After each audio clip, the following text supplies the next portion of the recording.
তোমরা যারা ক্লাস 11 অর্থাৎ একাদশ শ্রেণীর সেকেন্ড সেমিস্টারের ছাত্রছাত্রী আছো এবং তোমাদের যাদের পলিটিক্যাল সায়েন্স বা রাষ্ট্রবিজ্ঞান বিষয়টি রয়েছে, আজকের ক্লাসটা শুধুমাত্র তোমাদের জন্যই। আজকের ক্লাসে আমি তোমাদের এই রাষ্ট্রবিজ্ঞানের দ্বিতীয় অধ্যায় থেকে একটি 4 নম্বরের প্রশ্নের উত্তর নিয়ে আলোচনা করব। আমি সরাসরি প্রশ্ন এবং তার উত্তরের আলোচনায় চলে যাচ্ছি। তোমরা গুরুত্বপূর্ণ প্রশ্ন এবং উত্তরটি বুঝে নাও। তোমরা প্রশ্নটি দেখতে পাচ্ছ, জাতীয় জনসমাজের প্রধান উপাদানগুলি আলোচনা করো। এই প্রশ্নটি তোমাদের পরীক্ষার জন্য খুব গুরুত্বপূর্ণ একটি প্রশ্ন। প্রশ্নের উত্তরটি তোমরা দেখে নাও। খুব সহজ সরল ভাষায় লেখা আছে, তোমাদের পড়তে বা বুঝতে আশা করি কোনো অসুবিধা হবে না। নোটসটি তোমরা দেখে নাও। উত্তর: রাজনৈতিক চেতনা সম্পন্ন ঐক্যবদ্ধ জনসমাজ হলো জাতীয় জনসমাজ। বিভিন্ন উপাদানের মাধ্যমে এই ঐক্য গড়ে ওঠে। এই উপাদানগুলিকে দুটি ভাগে ভাগ করা যায়, একটা বাহ্যিক আর একটা ভাবগত। বাহ্যিক উপাদান, এই পয়েন্টটার সাব পয়েন্টগুলো দেখে নাও। প্রথম পয়েন্ট কি আছে? প্রথম পয়েন্ট অর্থাৎ ক, বংশগত বা কুলগত ঐক্য। কোনো জনসমাজ যখন একটি বংশ থেকে এসেছে বলে মনে করে, তখন তাদের মধ্যে ঐক্য গড়ে ওঠে। এই ঐক্য গভীরতর হলে তারা জাতীয় জনসমাজে পরিণত হয়। এই ঐক্য যখন কি গভীরতর হয়, তখন জাতীয় জনসমাজে পরিণত হয়। কিন্তু এই বংশগত উপাদান অপরিহার্য নয়। যেমন ইংরেজ ও জার্মান জাতি একই বংশ থেকে এসেছে, কিন্তু তারা ভিন্ন ভিন্ন জাতিতে পরিণত হয়েছে। অন্যদিকে সুইজারল্যান্ডের মানুষরা বিভিন্ন বংশ থেকে এলেও তারা ঐক্যবদ্ধভাবে বসবাস করেছে। এরপর খ, ভৌগোলিক ঐক্য। এই পয়েন্টটা তোমরা বুঝে নাও। কোনো জনসমাজ যদি দীর্ঘকাল একটি ভৌগোলিক সীমার বা সীমানার মধ্যে বসবাস করে, তবে তাদের মধ্যে ঐক্য দেখা যায়।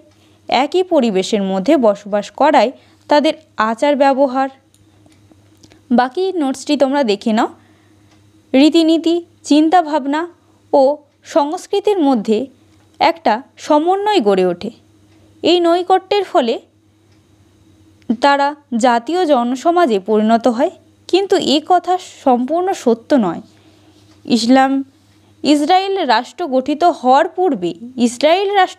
হওয়ার পূর্বে ইহুদিরা পৃথিবীর বিভিন্ন জায়গায় বসবাস করত। এরপর 3 নম্বর পয়েন্ট অর্থাৎ গ, ভাষাগত ঐক্য। ভাষা ভাবের বাহন। ভাষা কি? ভাবের বাহন। যারা একই ভাষায় কথা বলে, একই সাহিত্য পাঠ করে, তাদের চিন্তাভাবনার মধ্যে একটা ঐক্য গড়ে ওঠে, যা জনসমাজ গঠনে সাহায্য করে। উদাহরণ হিসাবে বলা যায়, এই ভাষাকে কেন্দ্র করে পূর্ব পাকিস্তানের মানুষরা ঐক্যবদ্ধ হয়ে জাতীয় জনসমাজে পরিণত হয়েছিল। তাই জার্মান দার্শনিক ফিক্টে বলেছেন, ভাষা হলো জাতীয় ঐক্য গড়ার অন্যতম প্রধান উপাদান। এরপর ঘ পয়েন্ট অর্থাৎ ধর্মগত ঐক্য। এই পয়েন্টটা কি লেখা আছে বুঝে নাও। একই ধর্মের মানুষদের মধ্যে সহজে ঐক্য গড়ে উঠতে পারে। যেমন ধর্মের ভিত্তিতে মুসলমানরা ঐক্যবদ্ধ হয়ে পাকিস্তান রাষ্ট্র গঠন করেছে, কিন্তু এই উপাদান অপরিহার্য নয়।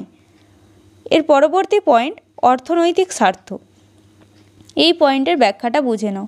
অর্থনৈতিক প্রয়োজনে জনসমাজের মধ্যে ঐক্যবোধ জাগতে পারে। রাশিয়ায় বঞ্চিত সর্বহারারা অর্থনৈতিক শোষণের অবসান ঘটাতে ঐক্যবদ্ধ হয়ে এইভাবে সমাজতান্ত্রিক রাষ্ট্র গড়ে তুলেছিল। তবে এটি চির সত্য নয়, কারণ তারাও শেষ পর্যন্ত ঐক্যবদ্ধ থাকতে পারেনি, অর্থাৎ তারাও কিন্তু পৃথক হয়েছিল। এরপর ভাবগত ঐক্য। এই পয়েন্টের সাব পয়েন্টগুলো তোমরা দেখে নেবে। এই পয়েন্টটার ব্যাখ্যাটা তোমরা বুঝে নাও। এই পয়েন্টটা তোমরা কি আছে, এই পয়েন্টটা দেখে নাও।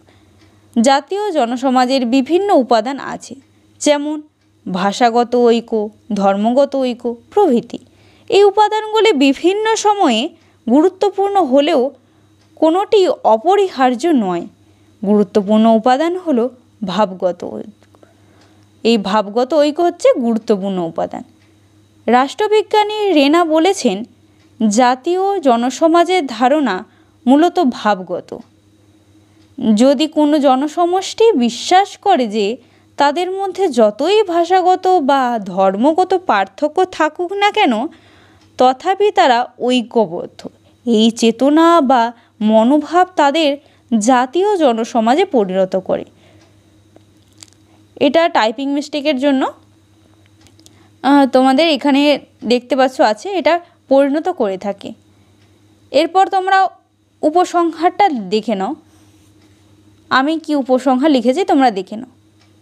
উপরিউক্ত আলোচনা থেকে এই সিদ্ধান্তে আসা যায় যে বাহ্যিক উপাদানগুলি থাকুক বা না থাকুক, এই ভাবগত উপাদানই একটি জনসমাজকে জাতীয় জনসমাজে উত্তরণ বা উত্তীর্ণ করতে পারে। এই ছিল আজকের ক্লাসের একটি 4 নম্বরের প্রশ্নের আলোচনা। ভালো লাগলে অতি অবশ্যই লাইক করো আর শেয়ার করো বন্ধুদের, কারণ তারাও যাতে এই নোটসটি ভালোভাবে বুঝতে পারে, অর্থাৎ পরীক্ষার জন্য রেডি করতে পারে ভালোভাবে। আর চ্যানেলে নতুন হয়ে থাকলে অতি অবশ্যই চ্যানেলটি সাবস্ক্রাইব করে চ্যানেলের সদস্য হয়ে ওঠো। আজকের ক্লাসটা এই পর্যন্তই।